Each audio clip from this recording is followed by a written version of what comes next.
There we go. Welcome, students, to this very first e-lesson. The e-lesson format is something we're trying out this year in AP Lang. You've probably had a number of other teachers try this sort of thing out. Basically, it works like this. It's going to be the primary homework format that we issue, where we send you home to complete a lesson on our course website. That lesson usually starts with a video or two, sometimes asks you to read something, and then complete an assignment or two. And basically what that does is it equips you with the foundation of knowledge and skills that you can then bring to class the next day, and we can dive right into some of the more practical applications or some of the subtle nuances of those skills. Start refining them right away. So let's try this out. Keep in mind this is a video. The advantages of watching a lesson on a video as opposed to watching them in class should be obvious. You can pause me or rewind me at any time during this video. So please do that if you need to take notes, rewatch, or get caught up, or just go to the bathroom. Let's talk about the topics that we're looking at today. This e-lesson is over the syllabus that you got in class today. We do expect you to read that syllabus, but I wanted to go over some of the big topics in that syllabus that kind of set our AP Lang class apart from maybe some of the other AP classes or other classes that you've had.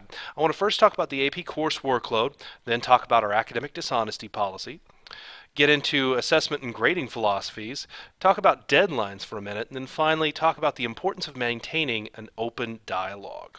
Let's start with AP course workload. A lot of you have taken AP courses before. Some of you haven't. For those of you who have taken AP courses before, you know that there is quite an immense difference between the workload in an AP course and an on-level course. What you may not know is that not all AP courses are created equally, especially when it comes to workload. There is a difference between sophomore level and junior level AP and pre-AP courses. A lot of AP Lang students have taken their first AP courses already. You probably took AP World History. That is a sophomore level course, and it's an AP course, but it's a sophomore level AP course. The workload is not nearly what you can expect in your junior level AP courses like AP Lang or APUSH. There is more work. A lot more work to do, greater depth of study, more difficult assignments, and all higher expectations. And all of this adds up to more time that we expect you to spend outside of class working on our course. Let's talk about academic dishonesty. This is a particular subject that I'm very concerned about. Know this, we will catch you. We will catch you. No assignment is too small, even if it's just a little half of a daily grade assignment. No assignment is too small for us to go through an entire stack of papers looking for its identical twin so that we can bust you for cheating. When you put your name at the top of a piece of paper, or top of an assignment, or click submit if it's an online assignment, you are telling us that you swear this is your original work. Okay? So, do not cheat, do not plagiarize, do not copy. We will catch you. No assignment is too small. When there's multiple people involved, zeros for everyone involved always. There are no exceptions to this. Don't ask for makeup work. Don't ask me for makeup work. Don't ask Ms. Krug for makeup work. That zero is there to stay. And that if we were to give you like a makeup assignment to take the place of that zero, where would the deterrent be for being academically honest? I mean, everyone would try it, because if you tried it and got caught, oh well, you just got to try it again. So know this, we have a zero tolerance policy for cheating. If you cheat, you will get caught, and that zero will stick with you. And there are other ramifications as well, including getting kicked out of various academic societies, clubs, organizations. I know National Honor Society, they will kick you out if we report that you were involved in academic dishonesty. Moving on, assessment and grading. I always need to remind, especially AP students of this, especially AP juniors of this. You are pretty far along in your high school career. You understand the game that is school. Yes, school is kind of a bureaucratic institution. You have to be here. There are certain rules that you just have to follow, and you understand how to play that game. But grades are not a part of this game. Grades are not a transaction. It's not, I did this assignment, therefore I deserve this amount of credit. No, that's not how it works at all. grades are a measurement of your skill at a point in time. We measure honestly here in AP Lang. We will tell you when an assignment is when you have not done so well on an assignment, when you're not proficient in a skill. And we just do that because to do otherwise would be doing a disservice to you guys as students. We are a college prep course, as you found out in class today. If we were to tell you that you are more proficient in skills than you actually are, well, there's no telling what kind of embarrassment you'd experience when you got to that next level, when you met that professor that is just really, really difficult and you were suddenly totally unprepared, yet you thought all this time that you were. So please know, grades are measurements, and we do measure honestly, and that's for you. Let's talk about deadlines. This should go without saying. Meet them or suffer the consequences. That's it. It says very explicitly in the syllabus what our deadline policy is, what our late work policies are. I did want to go over a couple of things. Since this year we're doing a lot of checks for daily grades, things like notebook checks, homework checks, those sorts of things. A check is exactly what it sounds like. It's a snapshot of your work at a given point in time. Please know that a check is due when we call for it. If we call for a check at the beginning of class, you must show us that work at the beginning of class. Or if it's the case of a homework check, we will look at your homework online at that particular point in time. You cannot make up a missed check because it is a daily grade. If your spirals in your locker, your spirals in your car, your spirals at home, you don't have the work to show us. I'm sorry, that's a zero. A check is a check. We need to see it right here, right now, or not at all. Also keep in mind, especially important with deadlines, your technology problems are not mine. Your technology problems are not mine.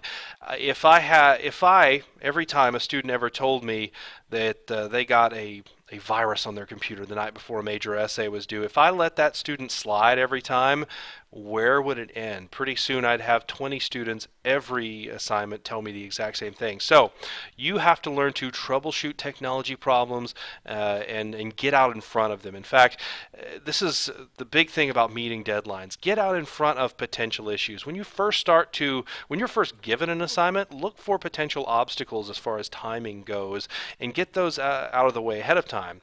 And that leads me into this final point very well, of maintaining an open dialogue.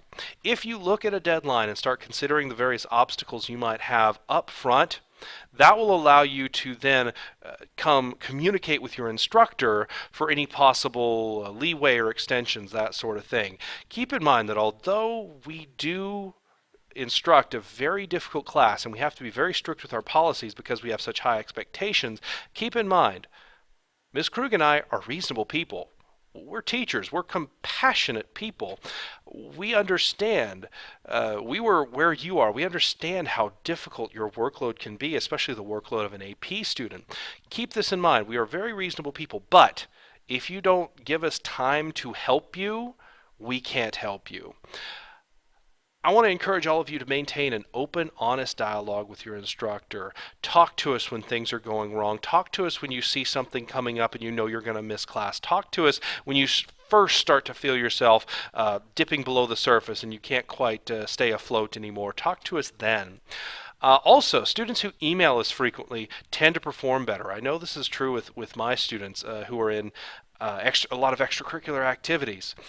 Email me. Tell me when you've got something coming up. That way I know ahead of time. I can start working out ways for you to make up that work that is reasonable. If you keep that dialogue with us, we are going to work with you. AP students are involved in a lot of stuff. We get it. We've been there. We know how to work with you guys, but you have to come to us before there are problems. Also, don't be afraid of meeting in person. This one's mainly for my students, not Ms. Krug's, because Ms. Krug's pretty easy to talk to. A lot of students can get intimidated by their teachers. I've seen this happen with me.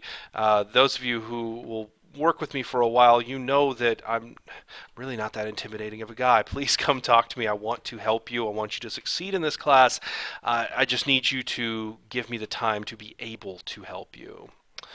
Yeah, that's pretty much sums it all up. Talk to us ahead of time. Get out in front of potential problems, and we will work it out, even if it's giving you an extra 24 hours on an essay assignment. I've done that for students before. Now, I've probably only done it once for a student. I wouldn't do it multiple times for the same student, because then that's the student abusing the situation. But talk to us ahead of time. We are reasonable people, and as long as as long as you come to us ahead of time and we can work with you, we will. So that's about it. Go ahead and at this time complete the syllabus reading quiz. You can take out your syllabus or open the one. Oop, didn't finish that sentence on my PowerPoint. Open the one that's out there on the course site.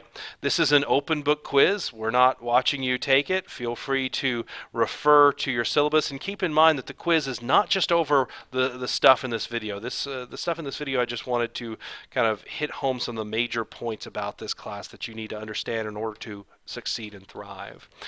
Thank you for watching. Feel free to watch this video again. That wasn't so bad for a first video. We'll be doing several more of these throughout the year, so kind of get into this habit of doing these e-lessons, and please contact me with any questions that you have. Me or Ms. Krug, we can both help you out.